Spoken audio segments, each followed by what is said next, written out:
Yes, എന്തായാലും ബ്ലാസ്റ്റേഴ്സിന് വളരെ നിരാശ നൽകുന്നൊരു വാർത്തയാണ് ഇപ്പോൾ പുറത്തേക്ക് വരുന്നത്. സോ അതിലേക്ക് പോകുന്നതിന് മുമ്പ് നിങ്ങൾ ആദ്യമായിട്ടാണ് ഈ ചാനൽ തീർച്ചയായിട്ടും ലൈക്ക് ചെയ്യുക.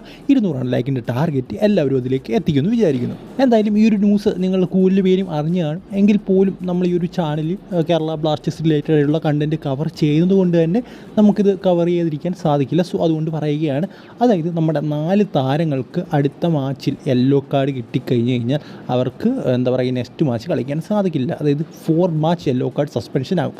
ആ ഒരു താരങ്ങൾ ആരൊക്കെയാണ് നമുക്കൊന്ന് നോക്കാം.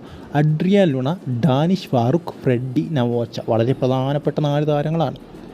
ഫ്രെഡി ഇല്ലാതെ നമുക്കിപ്പോൾ മിഡ്ഫീൽഡ് ഇറക്കാൻ സാധിക്കില്ല, അങ്ങനത്തെ ഒരു അവസ്ഥയാണ്. അഡ്രിയാൻ ലുണ അദ്ദേഹം അത്രത്തോളം ഇമ്പോർട്ടൻറ്റ് പ്ലെയറാണെന്ന് നമുക്കറിയാം. ലെഫ്റ്റ് ബാക്കിൽ നവോച്ച ഇല്ലെങ്കിലുള്ള അവസ്ഥയെ നമുക്കറിയാം.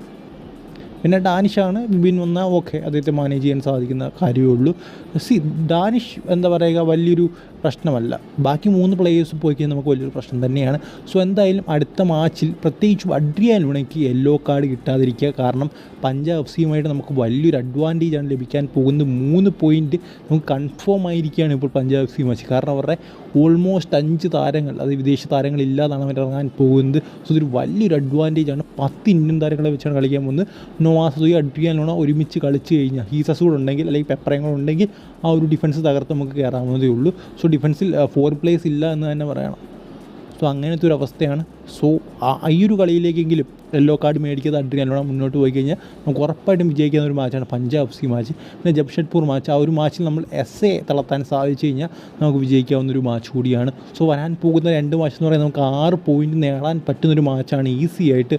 സോ എന്തായാലും നേടും എന്ന് വിചാരിക്കാം. സോ ഈ ഒരു വീഡിയോ നിങ്ങൾക്ക് ഇഷ്ടപ്പെടുന്നത് തീർച്ചയായും ലൈക്ക് ചെയ്യുക. അടുത്ത വീഡിയോയിൽ കാണുന്നൊരു ഗുഡ് ബൈ.